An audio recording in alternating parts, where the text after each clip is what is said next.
tita, kung may describe ko yan, hindi ako real and sincere. Ayan. Kung bakit real and sincere, ay, di ba? Marian Rivera, parang hindi ko, until lang di pa rin ako makapaniwala na alam, binuksan niya yung puso niya sa isang katulad ko, di ba?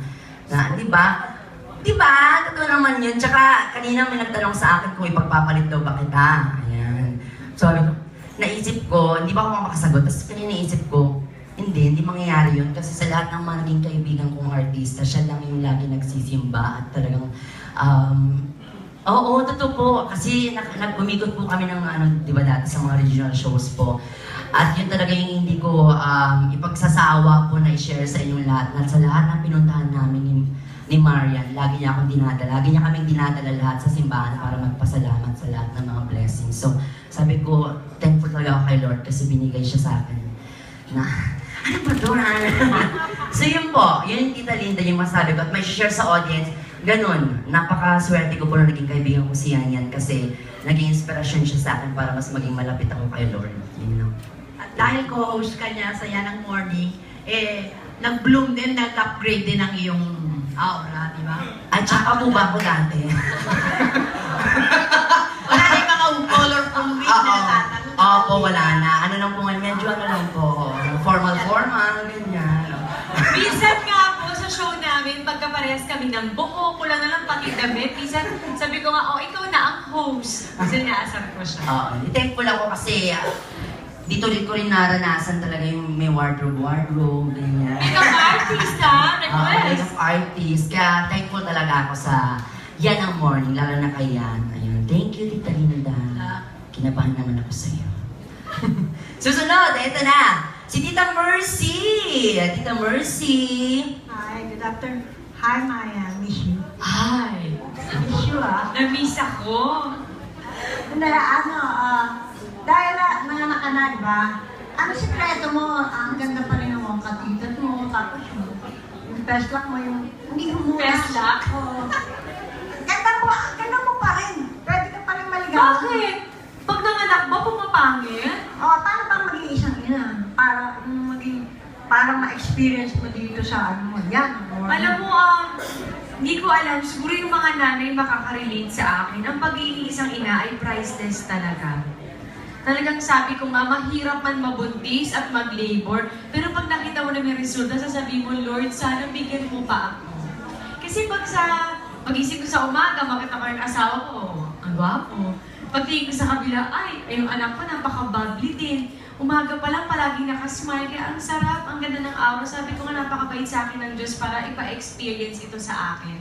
At para sa akin, yun yung totoong buhay. Siyempre, ang ito ay trabaho na minamahal ko din. Pero, pag uwi ko ng bahay, yung nililook forward ko na makikita ko yung anak ko tsaka yung asawa ko. Yun talaga, parang walang katumbas eh. Masaya, masarap sa pakiramdam. So, same day, pag nakikita mo na sa umaga, sinasabi mo, yan ang morning ko. Oo naman. Diba? Yan talaga ang morning ko. Okay, salamat yan. Thank you. Thank you, Tita Mercy. Sunod naman natin si Ma'am Dina Ventura. Hi, good afternoon, Marian. Since first time mo itong gawin ang gumawa ng talk show, kumusta naman yung experience mo sa ganitong klaseng pag-host? And then, ano yung mga natutunan mo about yourself as an artist, ganyan, in doing this?